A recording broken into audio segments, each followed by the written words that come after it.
Dear students, today we will be doing a case study which is based on accounting terminology. So this is our first case. Mr. Prakash Garments started business of buying and selling of garments with rupees 10 lakh rupees. So what is this 10 lakh? This is the capital invested by Mr. Prakash as an initial investment, out of which he paid rupees 2 lakhs for furniture. Yes, under which category will you place this furniture? You will be placing this furniture in the category of fixed asset, and rupees 3 lakhs for buying ladies and kids garment for resale purpose. So what is the term used for this? If you are buying a particular item in a business for resale purpose and you are dealing in this article, so it will be known as goods. Yes. He employed 2 salesmen and 1 clerk. So this will be whatever salary he will be giving to these salesmen, it will be considered as an expense for the business. So at the end of the month, he paid rupees 25,000 as their salary. So this 25,000 will be their expense of the firm. And out of the garment purchase, he sold some garments for rupees 2,50,000 for cash and the balance to Mr. Yogesh on credit for rupees 1 lakh. So now let us throw some light on this also. He is selling 2,50,000 for cash. So this will be considered as his cash sale and the balance to Mr. Yogesh on credit. So this will be the debtor. So this is due to credit sale. So debtor will be created. Who is the debtor? Debtor will be Yogesh and the amount of credit sale will be 1 lakh. In the next month, a fire broke out in his office and the furniture costing 45,000 was lost due to fire and that was uninsured. So can you name this category? 45,000 loss due to fire. See, I told you that there is a difference between expense and loss. Against loss, you are not going to get any benefit. So this will come under the category of loss. He also sold the delivery van of book value 3 lakhs. Now see, this is hidden adjustment. Nowhere it is mentioned that this delivery van was purchased by him or this he's putting out of his personal resources as a capital. So we'll assume that during the year during this particular period he must have purchased a delivery van of rupees 3 lakhs and sold it for 3,05,000. So how much profit he is earning through the sale of this delivery van? Yes, 3,05,000 minus 3 lakhs, so that will be 5,000. So will you call it profit? No, this will be gain. Why this is gain? Because he is not dealing in van. What is his business? His business is to sell ready-made garments. Yes. During the next month, he purchased some more garments from Mr. Mehta for rupees 55,000, which are still unsold. So what is this? This will be considered as his closing stock, and moreover he is buying these stock without paying any money. So this will also be considered as purchases. What kind of purchases? Credit purchases. So let us start the questions based on these case studies. So the first question is, what is the amount of capital with which Mr. Prakash started business? So this will be rupees 10 lakh. This is the initial investment made by Mr. Prakash. Now the next is, what fixed assets did he buy? He purchased only furniture. You will not consider purchase of goods as is fixed assets. So fixed assets here are only rupees 2 lakhs. Now the question number 3 is, what is the value of goods purchase? The value of goods purchase, he is buying goods through cash also as well as through credit purchase also. So his cash purchases are 3 lakhs and credit purchases are 55 lakhs, and if you add up these two, you will be able to get 3 lakh 55,000. So the answer for this question is 3,55,000. Cash purchases are 3 lakhs and credit purchases are 55,000. So this is question number 4. Who is the creditor and state the amount payable? So who is our creditor? Creditor of Mr. Prakash is Mr. Mehta and the amount payable to him is rupees 55,000. And why he is our creditor? Because he has supplied goods to Mr. Prakash on credit. So the person who supply goods on credit will be creditor and the amount due is 55,000. So the responsibility is created. The obligation to make future payment is created here. And what are expenses? Expenses are salaries of rupees 25,000, salaries of salesman and a clerk. Next question is, what is the profit earned or loss suffered from the sale of goods? Now in this case, we need to make some calculation. First of all, you are required to calculate total sales, and total sales are equal to cash sales plus credit sale, and that will be 2,50,000 plus 1 lakh. So the total sales are 3,50,000. Then the total cost is equal to cost of material consumed plus expenses. So this is 3 lakhs plus 25,000. So total cost is 3,25,000. If you see the formula of profit, profit is equal to sales minus cost or total sales minus total cost. So this will be 350 minus 3 lakh 25,000. I repeat, 3,50,000 minus 3,25,000.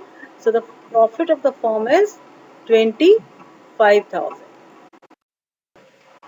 So next question is, what gain he earned? His gain is sale value of van minus cost value of van. So here the sale value which is given to us is 3,05,000 and the cost of van is 3 lakhs. So our gain is 5,000. Why we are calling this as gain? Because this is not out of his regular activity or recurring activity. He is not dealing in vans. So what loss he incurred? He has incurred a loss of 45,000 due to fire. Who is the debtor and what is the amount receivable from him? Mr. Yogesh is the debtor and the amount which is to be receivable from him is rupees 1 lakh because Mr. Yogesh is our customer and we are supplying goods on credit to Mr. Yogesh. What is the value of closing stock? So this is the goods purchased on credit at the end of the month. So this is the left out stock or the stock which is not sold. Now how much cash is left with Mr. Prakash at present? So for this you need to make a summary of all the receipts and from that you will be deducting all the payments. So let us see the receipts. Cash through capital. So business is getting 10 lakh rupees through capital, rupees 2,50,000 through sales, and from selling van, business is getting 3,05,000. So the total receipt, if you add up these three items, 10 lakh, 2,50,000 and 3,05,000, you will be able to get 15,55,000. And let us see the payments. He purchased furniture for 2 lakhs, garments, he has spent this money on goods 3 lakhs, salaries 25,000, purchase of van which is not given to us. So we are assuming that he must have purchased a van, that's why he is selling. Purchase of van is 3 lakhs and the total payments are 2 lakhs plus 3 lakhs plus 25,000 plus 3 lakhs. So this will be 8 lakh 25,000. So if you deduct these payments from these receipts, you will be able to get the position of cash. So cash, net balance of cash will be 5,30,000. So this is case study 2.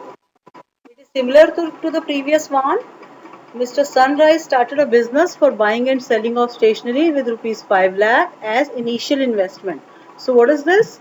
this is the capital invested by the owner. And who is the owner? Mr. Sunrise is the owner, and he, out of which he has paid 1 lakh for furniture. In earlier case also he was buying furniture, and 2 lakhs for buying stationery. So buying of furniture is buying of fixed assets, and 2 lakhs for buying stationery, because he is dealing in stationery. So stationery will be his goods. So he is making purchases of rupees 2 lakhs. He employed a salesperson and a clerk. At the end of the month, he has paid rupees 5,000 as their salary. So this is the expense of the business. Out of the stationery bought, he sold some stationery for 1,50,000 for cash, and some other stationery for 1 lakh. So these are his sales. So how much sales? 1,50,000 for cash and 1 lakh on credit basis. And on credit basis, to whom he is selling? He is selling to Mr. Ravi. So Mr. Ravi will be his customer, or because he is buying on credit, so he will become his debtor also. Subsequently, he bought stationery of 1,50,000 from Mr. Peace.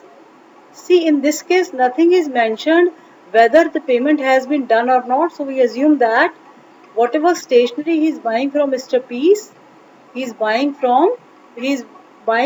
without making any payment.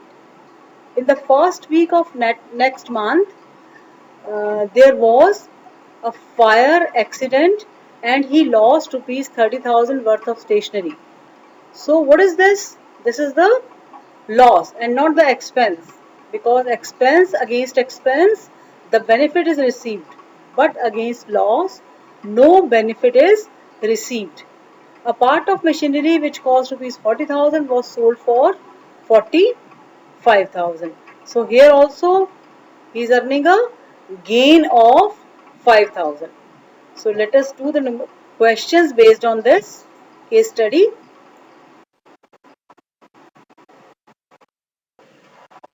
So let us answer the following questions based on the previous case study. What is the amount of capital with which Mr. Sunrise started his business? So what is the amount of capital? Amount of capital is rupees 5 lakhs. This is the initial investment made by Mr. Sunrise. So what are the fixed assets he bought? He bought furniture for rupees 1 lakh and machinery for rupees 40,000. Though this is not given to us, but if you go through the whole case study, you will come to know that he has purchased furniture as well as machinery. So what is the total amount? Total value is 1 lakh 40,000. 1 lakh plus 40,000. Total amount of fixed asset will be 1 lakh 40,000. Next, what is the value of goods purchase? So value of goods purchase will be total purchases, cash and credit. He is buying for rupees 2 lakhs on cash basis and 1 lakh 50,000 on credit basis. So total purchase will be 2 lakh plus 1 lakh 50,000. It will be 3 lakh 50,000. Now see the next one. Who is the creditor and state the amount payable to him? So the creditor is Mr. Peace, and the amount payable to him is rupees 1 lakh 50,000. What are the expenses? Expenses are salary to clerk as well as to salesman. It is 5,000. What is the gain he earned? A part of machinery which was costing rupees 40,000 sold for rupees 45,000. So gain means income through irregular sources. So he is not dealing in machinery, but because he is selling this machinery, maybe due to obsolescence or the model is not as up to the mark. So this difference in sale price and cost will be considered as gain. So his gain is 45,000 minus 40,000. So this will be rupees 5,000. See the next one. What is the loss? He incurred he incurred a loss of rupees 30,000 worth of stationery due to loss by fire. Who is the debtor and what is the amount receivable from him? Ravi is the debtor and the amount receivable from him is rupees 1 lakh. What is the total amount of expenses and loss incurred? So total expenses is in the form of salary and the loss incurred is rupees 30,000. Determine if the following are assets, liabilities, revenue, expense or none of these. So let us categorize these items into sales, debtor, creditor, salary to manager, discount to debtor, drawings by the owner into these four categories.